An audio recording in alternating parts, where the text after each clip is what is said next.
જય Shri Krishna and good afternoon મિત્રો, સ્વાગત છે તમારું એક મિની વ્લોગમાં। તો બપોર પછી આપણે કબાટ ગોઠવવા માટે બેસી ગયા। કબાટમાં કપડાં જે છે બહુ બધા ભરેલા હતા, આમ તેમ વ્યવસ્થિત ગોઠવેલા નહોતા, એટલે એને વ્યવસ્થિત કરવા માટે હું બેસી ગઈ। વધારાના કપડાં જે છે મેં બધા બહાર કાઢી નાખ્યા કે જે પહેરવાના નથી, અને પછી મસ્ત કબાટ ગોઠવી દીધો। ગોઠવતા મારો જુયાન્સના ફોટા તરફ ધ્યાન ગયું। એટલો મસ્ત ગટ્યો હતો ત્યારે તે। પછી સાંજના સમયે મેં હુખડી બનાવવાની તૈયારી કરી દીધી।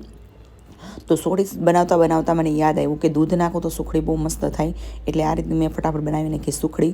સાંજે ખાવાનું મન થયું તો એક સુખડી મેં મસ્ત ખાઈ લીધી, બહુ સરસ બની હતી। પછી સાંજે સૂતી વખતે ટેટી સુધારી અને ટેટી ખાવાની મજા લીધી, અને આઈપીએલની એડ જોતાં મજા લીધી। આઈપીએલમાં સરસ એડ આવતી હતી। સાંજે 12 વાગે અમારી એનિવર્સરી હતી, તો હું નાની એવી એક પેસ્ટ્રી સરસ લાવી હતી। તો મેહુલને તો એમ જ થયું કે પોતાની એકની જ એનિવર્સરી છે, એટલે એણે ફૂંક મારીને મીણબત્તી ઠારી અને એની પોતાની એનિવર્સરી સેલિબ્રેશન કરી। અને પછી હું તો કેક ખાવાની મોજમાં લાગી ગઈ। લાઈક, શેર અને સબસ્ક્રાઈબ।